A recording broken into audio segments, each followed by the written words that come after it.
Und schon. also heute sprechen wir über Tourismus, aber anders.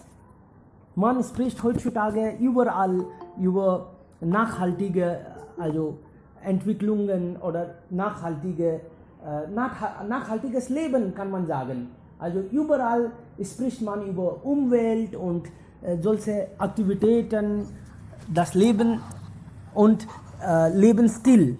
Das ist ja total sich verändert. Und wir brauchen überall, man macht Gedanken und man versucht einfach, das Leben besserweise zu führen. Aber Tourismus bedeutet, man muss vielleicht das Haus verlassen und man sucht etwas Neues im Leben. Also das heißt, kann man sagen, dass diejenigen, die faul sind, für sie ist Tourismus nicht, oder? Und nach einiger Zeit, egal was sie machen, das Leben wird nach einiger Zeit wieder langweilig. Also wir wollen etwas dann Neues, Gutes essen oder gute neue Orte besuchen, immer etwas Neues, Gutes versuchen. Viele Menschen dann machen Reisen. Sie wollen dann neue Menschen auch kennenlernen. Sie wollen dann neue Wege finden, damit Alltag auch wieder Spaß macht. Also, wer beginnt? Das Thema finde ich eigentlich ganz anders. Darf ich beginnen? Bitte, ja, gerne. Fernreisen in exotische Länder, Städtetrips oder kurze Urlaube sind für viele Menschen der beste Weg, dem Alltag ein Weilchen zu entkommen. Doch mit jedem zurückgelegten Kilometer bei der Anreise oder im Urlaubsort vergrößert sich unser ökologischer Fußabdruck und damit unser Anteil an der Umweltverschmutzung. Aus diesem Grund legen immer mehr Reisende bei ihrer Urlaubsplanung Wert auf Umweltfreundlichkeit und Nachhaltigkeit. Neben ökologischen Überlegungen spielen auch soziale und ökonomische Faktoren eine wichtige Rolle für die Entscheidung, nachhaltig zu reisen.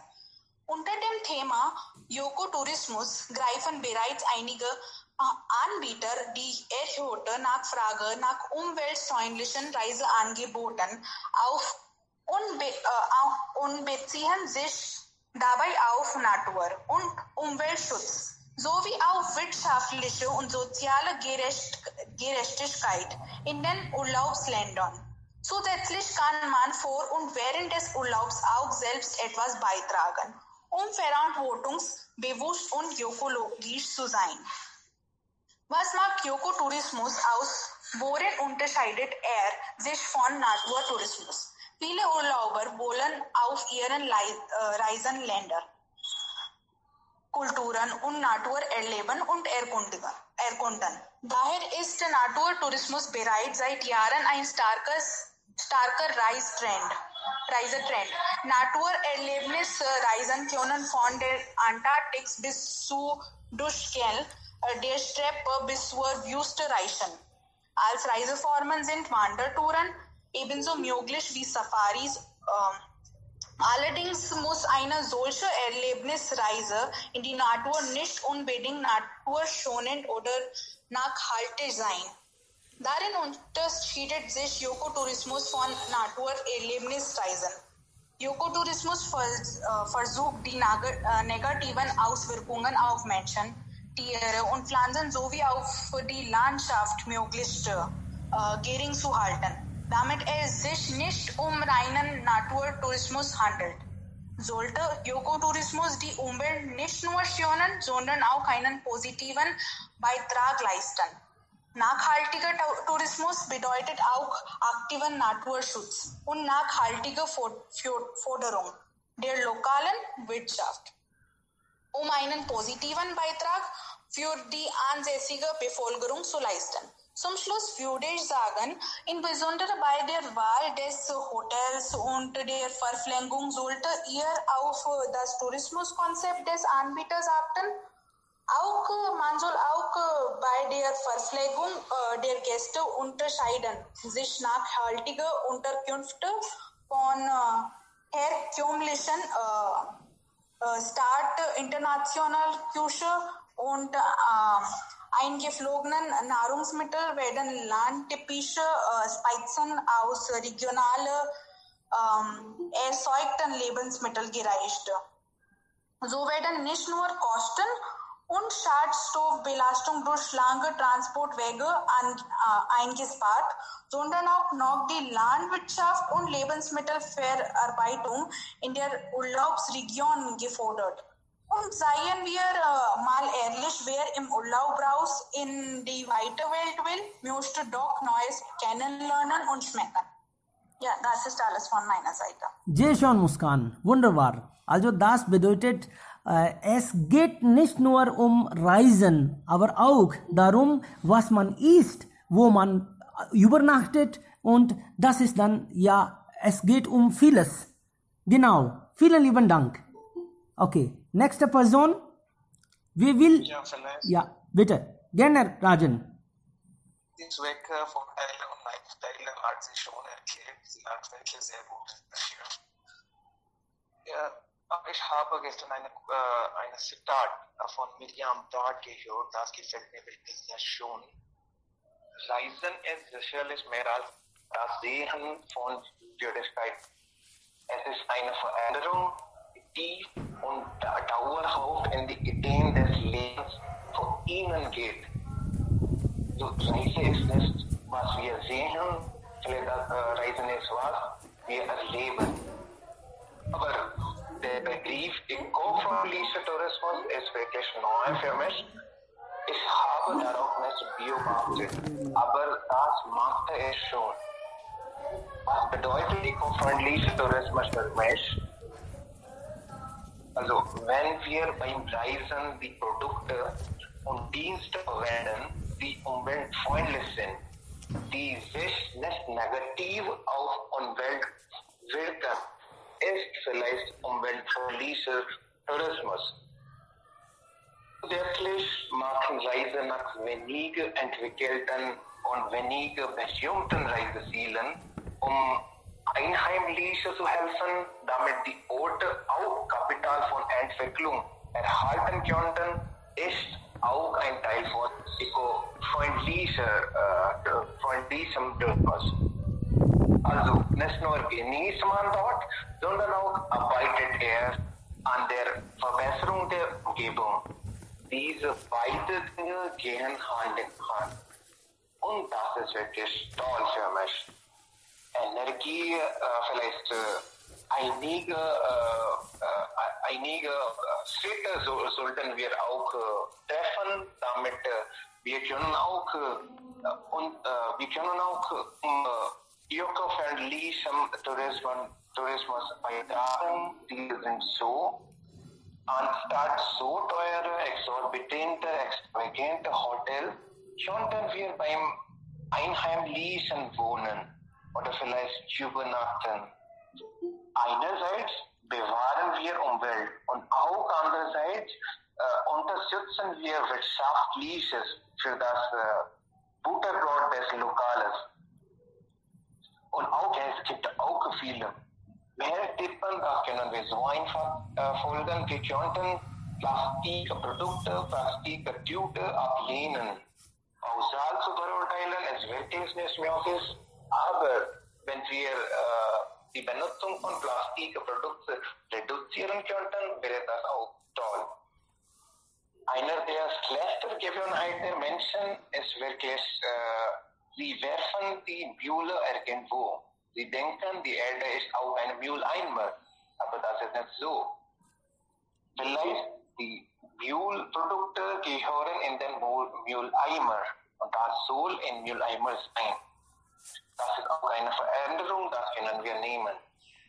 Wasserreinhaltung, aufrechterhaltbare Quelle, zum Beispiel Meeresfrüchte, Recyclingprodukte und so weiter, könnten die Alternative sein. Schließlich möchte ich noch darauf hinweisen, dass diese alle Maßnahmen, diese Schritte, diese Erhaltungsbedingungen, wir wissen das schon, aber wir folgen das nicht. Wir arbeiten daran gar nicht. viele von uns denken, dass wir viel Geld haben und wir nur für Fröhlichkeit und für frohe reisen. Und dann, das ist schon okay, um diese natürliche Quelle auszunutzen. Aber ist das so? Nein. Also, wir sollten an eigenen Gedanken arbeiten, dann werden diese Probleme gelöst werden. Also, Gedanken, was wir denken, was wir machen, sind wichtiger. Wir wissen vielleicht alle Informationen bezüglich eco-freundlicher Arbeit, aber wir machen das nicht. Ja, das ist alles. Sehr gut. Schon, Herr Sharma. Sie haben recht und so viele Tipps haben Sie auch gegeben. Aber ganze Zeit arbeitet man und dann bekommt man nur einige Wochen normalerweise.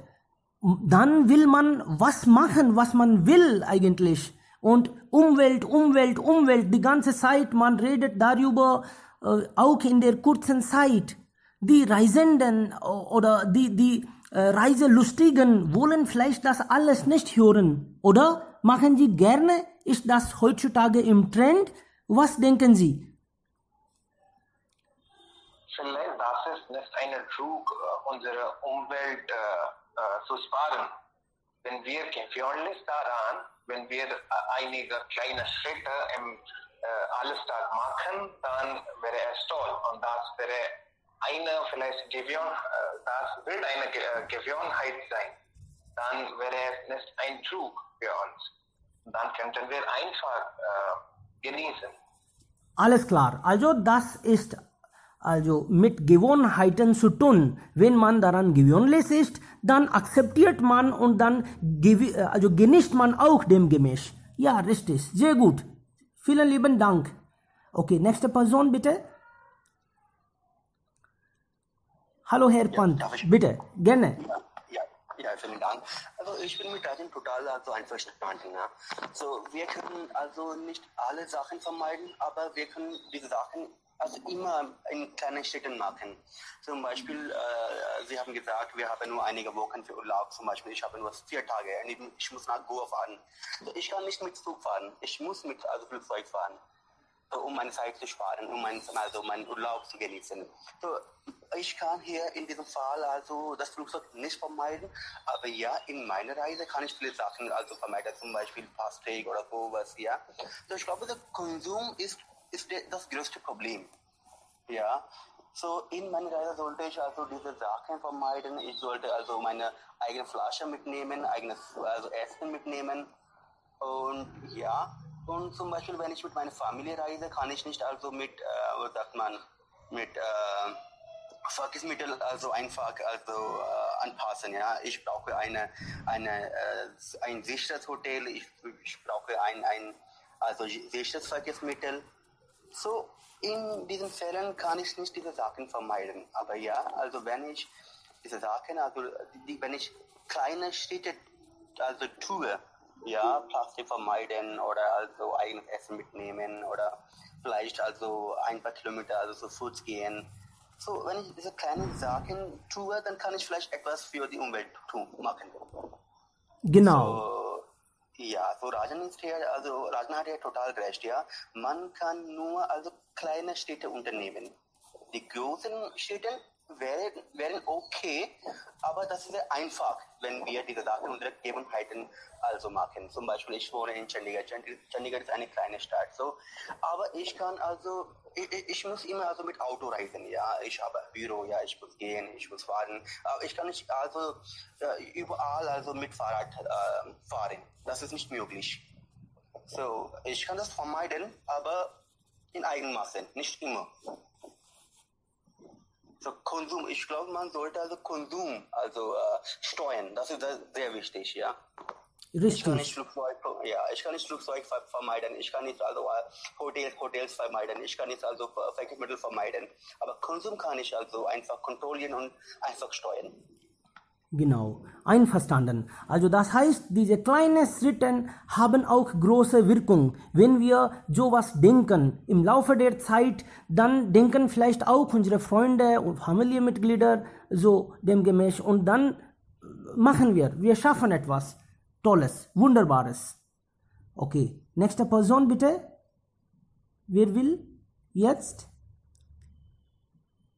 Suminder, hast du solche Erfahrungen oder ist dir das egal? Erfahrungen, als ich die Reise gemacht habe, also versuche ich und mein Mann bewusst zu sein, also wie wir schon gesagt haben, also diese große Sachen, den Flugzeug oder den anderen Verkehrsmittel können wir gar nicht vermeiden. Aber als wir in sozusagen Phuket in Thailand oder in Goa waren, wir haben einfach dieses Fahrrad ausgeliehen und statt mit dem Auto zu fahren, haben wir diesen Fahrrad für eine Woche ausgeliehen. Und nun haben wir die Seitsichtigung, also die lokale Sicht haben wir nur durch den Fahrrad also gesehen. Und haben wir das immer auch so gemacht, dass wir haben diese 5 Liter oder 10 Liter Flasche eingekauft und statt diese kleine Flasche immer zu kaufen, ist es besser, einmal das Wasser zu holen und dadurch also sie werden also sozusagen weniger Flaschen in dem Mülleimer. Sie haben nur eine große Flasche und das können Sie wieder ausfüllen. So, die sind die kleinen Sachen, die ich für die Umwelt während meiner Reise gemacht habe. Die sind sehr kleine Schritte. Also nicht was Großes, habe ich gedacht. Und ja, auch sagt man dieser Begriff Green Tourismus. Also hier ist es, dass wir sollten auch diese Quellen, die Lokalquellen versuchen zu bewahren. So, wir versuchen mal nicht auf die was sagt man, crowded auf Deutsch, also wo es viele Leute geben, wir versuchen dorthin zu gehen, sondern gehen wir auf die Plätze, die einfach so grün sind, wo es kaum Menschen geben, damit wir also die Natur genießen können und auch wir können einfach vermeiden, wo es so viel Touristen schon gibt. So, die sind die einige Sachen, die wir machen. Genau, also neue Ziele finden ja schafft auch vielleicht etwas. Sehr gut. Okay, also jetzt würden wir vielleicht Charu hören. Hallo Charu, guten Tag.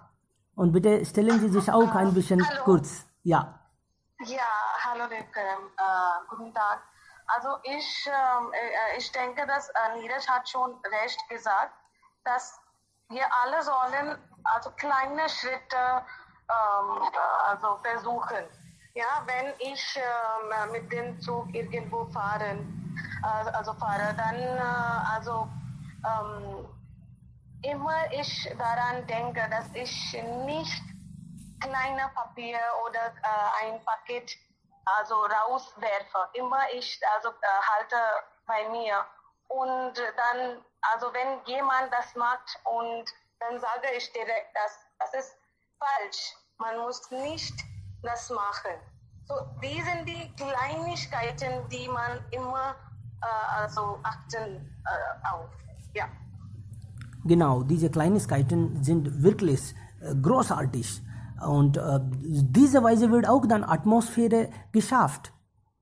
Heute mache ich etwas und dann folgen auch meine Freunde, vielleicht Familienmitgliedern, meine Kinder und das wird dann weit und breit verbreitet. Also man kann nicht in einem Tag ganze Welt wechseln, ja? Also ein Tag, eine Minute, eine Stunde, man kann also jede Minute was verändern. Genau, richtig. Wir werden was schaffen, natürlich. Und dann,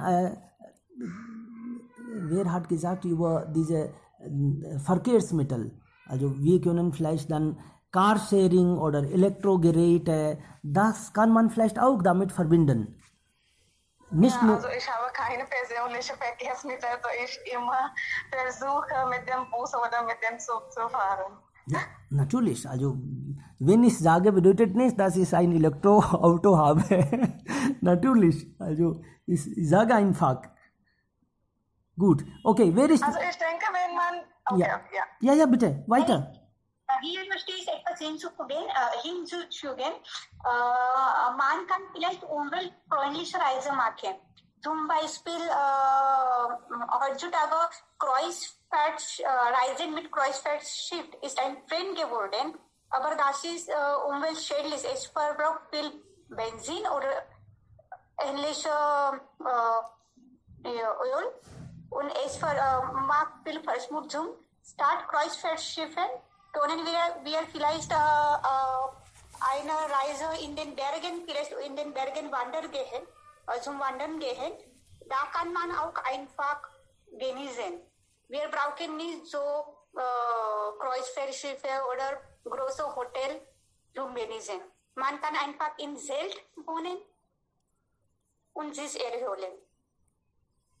Ja, genau, wir Menschen sind alle anders, ja, wir denken anders und wenn jemand was macht und dann sagt ja der andere, nein, das sollte nicht so gemacht werden. Alle haben eigene Meinungen, eigene Ideen. Also das ist ja auch doch interessant, das was wir machen. Und wenn man mit Schiffe fährt, einige denken, ja, das ist der beste Methode, das ist der besten der beste Weg. Und die anderen sagen einfach, nein, das ist gegen See oder die Fische, sowas. Das ist ja doch interessant. Aber ja, warum nicht? Sie denken, ist vielleicht auch richtig. Okay, Ritik, bitte schon. Wir wollen das auch hören. Eigentlich wollte ich jetzt nur hören. Und nach einiger Zeit möchte ich darüber sprechen. Okay, alles klar. Kein Problem. Und wer reist gerne? Kann man auch eigene Erfahrung sagen. Also viele haben keine Zeit, Urlaub zu machen. Sie haben manchmal Zeit, aber dann Geld gibt es nicht vielleicht. Also viele Probleme gibt es da und irgendwann, wenn wir schaffen, dann denken wir, einige denken schon, aber dann meisten denken nicht daran. Also Umwelt kommt nicht im Thema. Ja, also darf ich sprechen? Ja, gerne bitte. Ja, vielen Dank. Also meine Frau und ich reisen sehr, sehr gerne. Ja, so jedes Jahr reisen wir also an 2 oder 3 Plätze, also in Indien oder manchmal also aus Indien, also. Und ja, also Lina hat gesagt, also Zelten ist auch eine gute Idee, aber ich glaube, das hängt von dem Ort ab, ja. Ich kann nicht überall zelten, dafür brauche ich ein geeignetes Wetter und auch also ein geeignetes Ort. Das ist sehr wichtig. Und manchmal ist Zelten also nicht so sicher. So, das hängt total von dem Ort ab und total von dem Wetter ab. Und also wenn man mit Familie oder mit Frau also reist, dann braucht man auch also Sicherheit. Und Sicherheit, also normalerweise finden wir Sicherheit immer in guten Hotels. Und diese guten Hotels sind sehr teuer.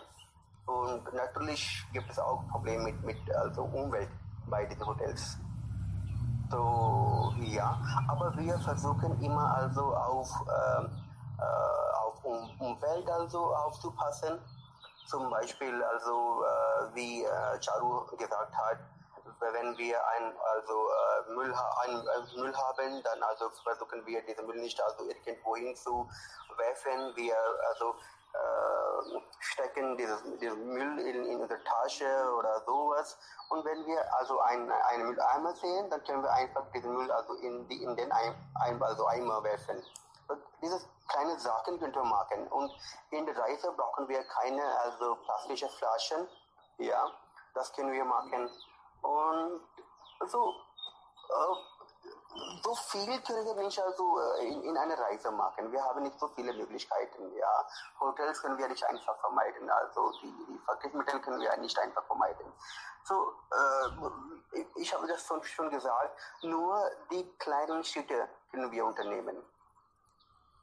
Richtig. Also, Ja. und es ist auch doch interessant. Einige wollen im Urlaub also andere Tätigkeiten unternehmen. Etwas Exotisches bevorzugen sie. Zum Beispiel Fahrradfahren, und andere sagen, oh mein Gott, im Urlaub fährst du auch Fahrrad. Was für ein Mensch bist du? Man sollte sich ruhen, also Club wäre besser oder etwas anderes essen. Also, was denken Sie? Was bedeutet Urlaub für Sie? Das ist dann auch eine Frage. Ja, ich glaube, das hängt auch also nochmals also von dem Ort ab. Ja, also einmal also waren wir in was ist also der Name Auroville. Ja, Auroville ist ein kleines Ort in Tamil Nadu, ich glaube, ja, also bei Pondicherry. So, in Auroville haben wir immer also mit Fahrrad gefahren, sind wir mit Fahrrad gefahren.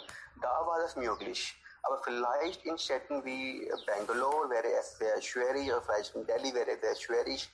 Ja. So, also das hängt also nochmals also von dem Ort ab. Genau, oder an Interesse ab.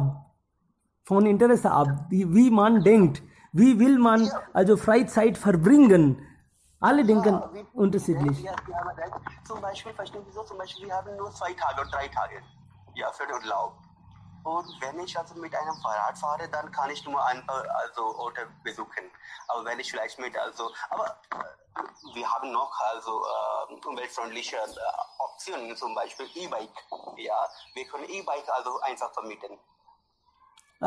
Ja. Alles klar. Und man könnte vielleicht auch Carsharing, oder? Da kostet das auch weniger. Bei uns ist das Problem von der Sicherheit, aber ansonsten würden wir vielleicht Carsharing adoptieren. In Deutschland sind die Menschen so gewöhnt und sie teilen einfach Autos, aber bei uns ist Gedanken vielleicht ein bisschen anders. Also, darf ich was sagen? Ja, gerne bitte. Ja, also denken Sie, dass Carsharing ist möglich in Indien? Echt? Deshalb habe ich gesagt, Sie, auch für Männer vielleicht, aber deshalb habe ich gesagt, es geht um Sicherheit. Genau. Das ist das größte Problem in Sicherheit, ja. So Carsharing ist okay, wenn es nur also Männer gibt, Junge gibt, ja, aber mit Familie, mit Frau, vielleicht wäre das nicht so sicher. Oder wäre es auch okay, wenn es 2 Familien oder 3 Familien gibt, dann kann man also Carsharing tun, aber nicht also mit einem Ehepaar. So ein Ehepaar kann nicht das einfach Carsharing machen. Ja, Unbekannten sind hier gefährlich. Man betrachtet. Ja. Jetzt schnell antworten. Ja, bitte. Ich habe nicht bemerkt, wer hat diese Hilflosigkeit gezeigt, aber immer sehe ich einige Menschen, die zeigen Hilflosigkeit, dass ja etwas schlecht passiert wird, etwas schlecht passiert. In Indien haben wir Kriminalität und das passiert auch in der ganzen Welt. Aber das meint nicht, dass es passiert nur mit Frauen. Es passiert auch mit Männern und die Frauen begehen auch Diebstahl. Das soll nicht mit einem Geschlecht verbindet sein. Das finde ich nicht gut. Aha, das könnte sein, aber dann in der Realität denkt man hier anders. Zum Beispiel, wenn wir an unsere Familie denken. Ja, das Gedanken ist das Problem. Und unser Bildungssystem ist das Problem, dass wir bilden nicht recht. Also, das passiert, weil die Gedanken sind nicht recht. Und wir haben einige Kriminelle, die einen guten Plan machen können. Und wir haben sich nicht gut vorbereitet und wir sind nicht vorsichtig. Das ist auch mit uns zu tun. Okay, Charu will was sagen. Ja. Also, ja, Gaurav, Sie haben recht, dass also die Kriminalität ist für alle, für Männer und für Frauen auch. Aber ich denke, also das ist meine persönliche Gedanke, aber denken Sie das nicht, dass wenn der Mann begeht eine schlechte Sache, dann die Frauen sind viel beschuldigt darüber. Also die ganze Welt sagen, dass vielleicht diese Frau hat was Schlechtes gemacht. Vielleicht das ist mit den Gedanken, das ist das Problem. Das habe ich schon gesagt. Das Problem liegt in unserem Gehirn, dass wir glauben an, was die anderen sagen und nicht, was wir machen sollen. Wir sehen immer, was die anderen über uns an uns denken und welche Beeinfluss sie haben an uns. Okay. Wir sollen für selbst denken. Ja, vielleicht können wir... Die leichte Lösung wäre einfach das Fahrrad ausleihen und mit ihrem Partner fahren. Das ist die leichte Lösung. Okay, oder mit der Familie. Ja, oder mit der Familie oder mit den Freunden. Ja, und ich würde gerne auf diesen Punkt, den Neeraj schon gesagt habe, dazu zurückkommen. Also die selten echt sicher nicht sind. Also ich erinnere mich, das ist meine persönliche Erfahrung, als ich mit meinen Freunden vor 7 Jahren nach Rishikesh gefahren bin. Also dorthin haben wir diese Entscheidung getroffen, dass wir dort einfach im Zelt der Nacht verbringen. Und am Morgen oder am Nachmittag haben wir nur die Stadt besichtigt. Das heißt, dass wir sollten unsere Zelten hinterlassen. Und als wir gekommen waren, also die Zelten waren einfach verflogen. Und wir wussten auch nicht, wo unsere Kleider sind, wo unsere Taschen sind, weil es so starker Wind gab und dann alles ist so quatsch. Also wir hatten also die ganze Umgebung, auf die ganze Umgebung einfach so versucht, unsere Kleider und die Tasche zurückzuhalten. Also Zelten sind echt nicht sicher, ohne sei, wenn sie von den guter Qualität sind. Sonst ist es echt unsicher, sehr unsicher. Und mit den Kindern kann man gar nicht vorstellen, einfach im Zelt zu bleiben. Genau. So das heißt also... Ich würde hier noch einen Punkt erwähnen. Ich spreche nur über indische Leute. Ich weiß nicht viel über die anderen Leute von anderen Ländern. Aber wenn wir in einem Ort fahren, machen wir viel Lärm auch. Ja, wir hören Musik. Ich habe eine Erfahrung. Einmal war in Lonavala. Ja, da gab es ein großes Wasserfall und viele Touristen besuchen diese Wasserfall und viele Kinder und Familien auch kommen. Ja, aber viele Jugendliche, sie bringen Auto oder irgendetwas und in dem Auto oder sie lassen alle diese Tür und Fenster offen und vor dem Wasserfall spielen sie großes Musik und tanzen. Das ist auch, finde ich, nicht gut. Es ist gegen Umwelt und es stört auch manchmal. Und es passiert sehr oft in Indien. Ich habe das nicht in Deutschland erlebt. Genau. Ich bin mit dir also einverstanden. Also Sie haben total recht gesagt. Ich bin auch dagegen. Ja, und das ist sehr, sehr gefährlich. Wir können nicht diese Leute sagen, bitte halten Sie jetzt auf, ja, hören Sie auf. Das ist sehr, sehr gefährlich. Diese Leute sind immer bereit zu streiten. Mit Familie geht das gar nicht. Aber wenn es also nur Männer gibt, dann können sie vielleicht etwas sagen. Aber mit einer Familie kann man nicht sagen. Man muss also einfach schweigen und also die Natur genießen und einfach weggehen. Ja, wenn die Menschen nicht gut sind, dann ist ihnen auch egal, was gesagt wird. Also das Genau. Richtig. Und manche finden Familie und Kindern auch als Problem, wenn es um Reisen geht. Und heiraten vielleicht in Deutschland oder im Westen immer weniger Menschen, das könnte auch dann der Grund sein. Also Familie und Freiheit vielleicht gehören nicht so gut zusammen. Vielleicht nach ihnen. Ich bin aber ganz anderer Meinung. Das ist für die Männer, Dave. Okay, nicht für Frauen. Aha. nicht von dem Absicht der Frauen. Was denken Sie denn? Man immer sagt so, dass ich will gerne mit meinem Freund reisen. Und dann habe ich mich überlegt, warum sagst du so? Also wann habe ich versucht, deine Freiheit zu greifen? Also wenn wir zusammen sind, also ich persönlich genieße viel, aber er will immer seinen Freunden herum braucht. Und das ist nur mit den Männern, nicht mit den Frauen. Okay, also das heißt, andere Frauen denken auch oder viele denken auch so. Das ist interessant und sehr gut. Das ist sehr gut. Alles klar. Okay, Freunde, hat jemand noch Erfahrungen? Was denken Sie? Sollten wir so viel also an Umwelt denken, wenn wir einfach reisen? So kaum, so wenig reisen wir. Aber ein bisschen denken schadet nicht. Da bin ich auch einverstanden. Aber dann muss man auch an Essen denken, wo man übernachtet, wie viel Gepäck sollte man mitnehmen, welches Verkehrsmittel fährt man allein, was gekocht wird. So viel denkt man und dann wird der Urlaub schon kaputt. Oder? Hallo, guten Morgen an alle Schuhe mehr. Ja, Kann ich sprechen jetzt? Ja, sehr gerne bitte. Okay. Heutiges Thema ist Öko-Reisen. Okay, Reisen. Ich weiß nicht, warum brauchen wir Öko-Reisen. Das klingt etwas umweltfreundlicher, aber ja, Reisen ist schon, aber wir wissen schon, dass Reisen ist gut wird. Aber Öko, warum brauchen wir Öko?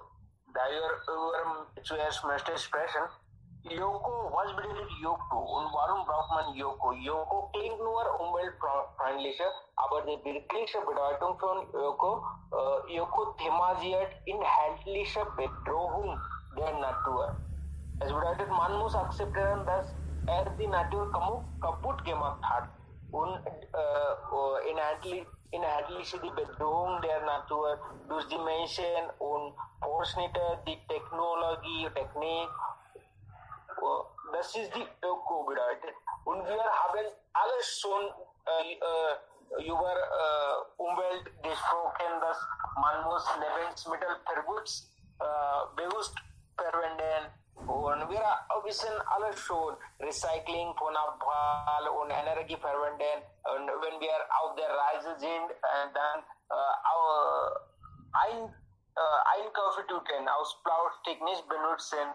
Aber wir haben nur gesprochen, haben wir in der Realität haben wir wirklich nichts getan. Und ich weiß, dass das Thema ist verbunden mit Umwelt, weil es verbindet mit Grundelementen wie Luft, Wasser und Luft. Und ich möchte sagen, dass wenn wir auf der Reise ist, dann das ist nicht nur Platz, es ist auch Umwelt und die gesamte räumliche Umwelt. Es ist eine gesamte räumliche Umgebung, in der nicht nur Menschen leben, in der die Tiere, Pflanzen und leben mit den Grundelementen wie Wasser, Luft und Boden. Und man hat die Natur sehr kaputt gemacht. Und die Park, wir wissen schon, dass die Park, die früher für die Plätze, die früher für ein Garten reserviert waren, wird jetzt als Parkplatz benutzt. Und auf der Straße, wenn wir auf der Reise sind, auf der Straße sehen wir nur Autos und Luftverschmutzung. Und meiner Meinung nach zum Schluss möchte ich gerne sagen, man muss die Natur respektieren und erkennen, was gut für die Natur ist. Wir sind abhängig von der Natur und wir können ohne die Natur gar nicht leben. Und deswegen muss man die Natur so lassen, wie sie ist. Und wir wissen schon, jetzt in dieser Zeit, die Natur erholt sich selbst. Aber wir können wirklich raus nicht gehen in dieser Zeit. Wir können nicht Reise machen, weil wir haben die Natur schon kaputt gemacht. Wir haben nicht über dieses Thema nur gesprochen. In wirklich Realität haben wir nicht richtig etwas getan für die Natur. Jetzt Natur weiß schon, wie selbst besser machen. Jetzt es ist die Zeit der Natur und ja, das war die alles von mir. Interessant. Also du denkst ganz anders, also von den anderen, und Natur erholt sich. Also das bedeutet, ja, interessant. Okay, gut. Aber es ist die Realität, was ich denke. Aha, warum nicht? Also das könnte Realität sein. Wir andere können vielleicht nicht was sehen, das sehen, was du siehst. Das könnte sein. Also wir denken einfach anders. Alles kann richtig, alles kann fast sein. Richtig, ja, genau. Und ich habe eine Frage. Also diese Blitzflut, die in 2013 in Kedarnath passiert ist. Was denken Sie, das war ein natürliches Phänomen oder war es deswegen so, weil die Touristen die Natur so zerstört hat und sie haben so viele sozusagen Gebäude einfach gebaut. Was war der Grund? Was denken Sie? Das war einfach ein natürliches Phänomen oder der Mensch selbst, wir sind Täter? Also Ja, bitte. ja, also zum Schluss möchte ich sagen, dass egal ist es, wenn wir reisen oder nicht. Also wir alle müssen darauf achten, dass welche Welt und welche Umgebung, welche Gesellschaft schenken wir unseren Kindern, unsere zukünftige Generation. Also wollen wir alle diese schmutzige Gesellschaft schenken oder was? Genau, Sie haben recht. Wir müssen Gedanken machen, was unsere Nachwuchs, die kommenden Generationen bekommen. Also Erbe. Ja, wegen dieser Aussperrung, also haben wir viel Zeit, so wir müssen darauf viel denken. Richtig. Oder wir machen die Natur so schlecht, dass die Menschheit zerstört. Vielleicht muss man aussterben, wenn wir immer so weiter alles kaputt machen. Und gerade hat Shubham auch gesagt, dass dann erholt sich die Natur schon. Wir müssen jetzt Gedanken machen, natürlich. Ansonsten wird das zu spät. Wir haben schon viel verspätet, aber trotzdem handeln müssen wir jetzt. Wir müssen beginnen. Ja, Rajan will was sagen. Ja. Ich will eine Antwort von Frau Suminder sagen, was Sie gefragt haben. Ich denke, alles ist miteinander verbunden. Und wenn Sie sagen, dass Menschlichkeit sind schuld daran, das ist auch recht. Weil Menschheit, Tiere und die Natur sind wirklich miteinander verbunden. So, Menschen sind immer schuld daran.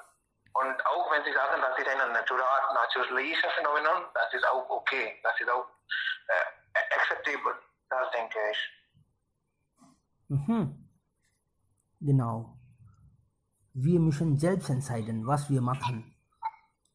Manchmal auch ab und zu Gedanken machen und dem gemäß verhalten. Das, ja, dann finden wir vielleicht die Lösung. Und es ist ja so interessant, dass heute wir über das sprechen. Das heißt, einige haben schon daran Gedanken gemacht und deshalb denken wir auch. Und so wird das weitergedacht und dann schaffen wir etwas Schönes, Gutes, Wichtiges. Und niemand stoppt uns. Wir dürfen natürlich reisen, Tourismus, alles kommt nur, wenn wir satt sind. Also wenn wir zufrieden etwas extra haben. Ansonsten beschäftigen wir uns ganze Zeit mit der Arbeit und denken gar nicht daran. Wirklich. Vielen lieb. Ja, Jiten, bitte. Ja, Jiten. Ja, guten Morgen zusammen. Heute wir reden über ein sehr interessantes Thema oder wichtiges Thema auch. Leider, ich bin nicht so umweltfreundlich, aber ich möchte sagen, dass wenn wir sagen, dass einen Schritt zu nehmen ist wichtig, aber ich muss sagen, dass wir haben schon unsere Natur so ausgenutzt und auch unser Konsum hat schon verdoppelt oder mehr als dann, ja. Aber dann, wenn wir sagen, einen Schritt zu nehmen ist wichtig, dann geht das geht nicht. Wir müssen eine Revolution ja bringen, dann können etwas wir machen. Aber Sie haben schon gesagt, dass wir haben schon unsere Naturumwelt so schade gemacht, dass die Erholung ist nicht so möglich. Dann ein kleiner Schritt ist, glaube ich, ist nicht etwas zu tun mit unserer Umwelt. Das macht keinen Sinn auch, ja, glaube ich. Aber wie kann man diese Revolution bringen, das ist eine sehr wichtige Frage. Und wenn wir vergleichen in Indien mit Deutschland, dann wir können einfach sagen, wie kann wir diese Revolution mit und bei uns bringen auch. Ja. Ja, wie? Die Ideen, wie könnte man das machen?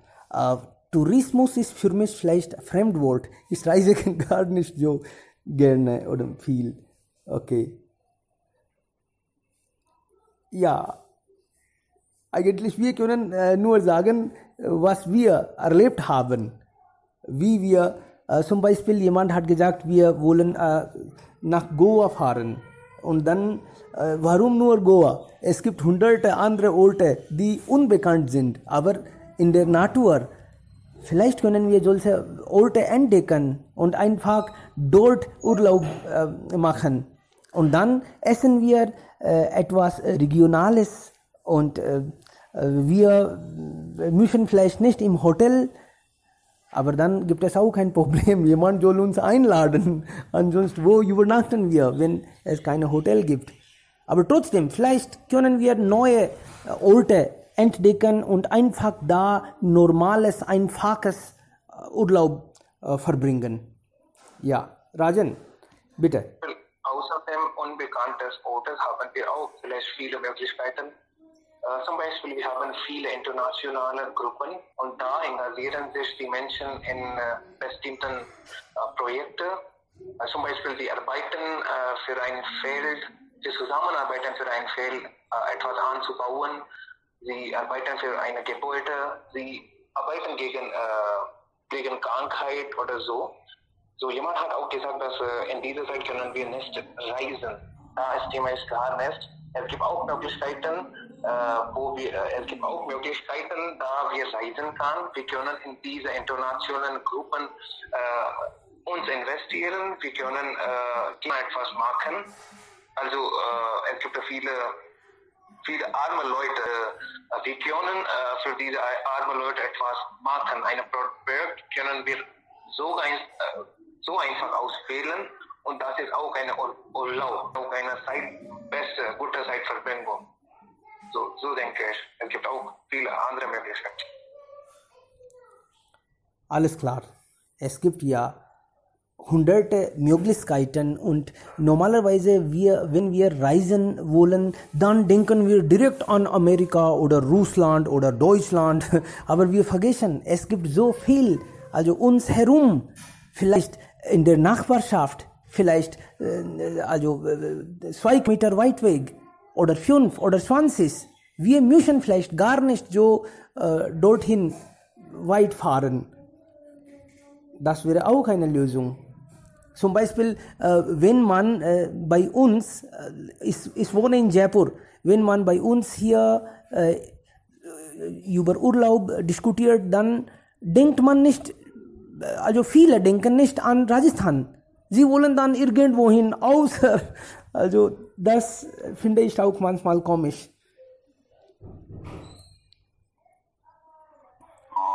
Kann ich ein bisschen hinzufügen? Gerne bitte. Ich bin immer verwirrend mit Reisen und Ökologisten.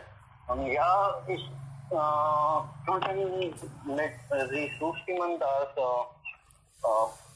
eine Reise zu Büros, alle Personen können beitragen und es kann die Umwelt schützen.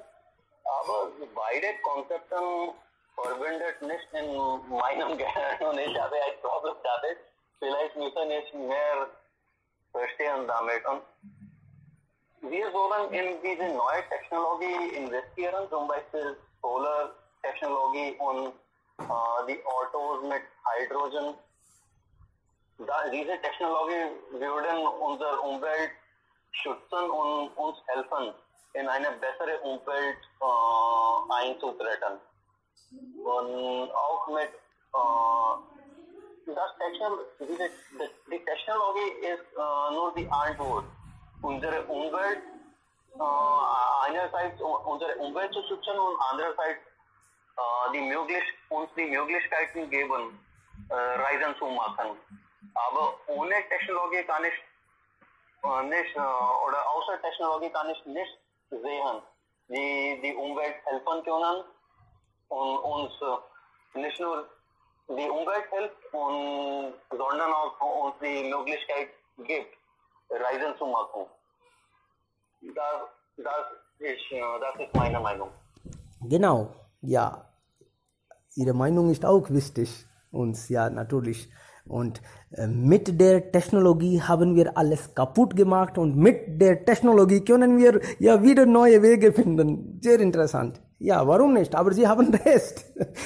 Sehr gut. Eigentlich alles liegt im Gehirn. Alles liegt daran, wie wir denken. Und dann, es gibt hunderte Lösungen und es gibt hunderte Probleme auch. Wir alle wissen schon, trotzdem diskutieren wir. Das ist auch sehr interessant. Wir wissen, wie Umwelt kaputt gemacht wird. Wir wissen auch, wie das sauber oder schöner gemacht wird. Aber das ist auch die Schönheit der Menschen. Sie wissen vieles. Trotzdem, sie behaupten, also sie zeigen, als ob sie nichts wissen. Interessant. Weiter so, Freunde. Sehr gut. Also das ist die Tatsache, dass die Menschen wissen alles, aber sie machen nichts und lassen alles über den Gott.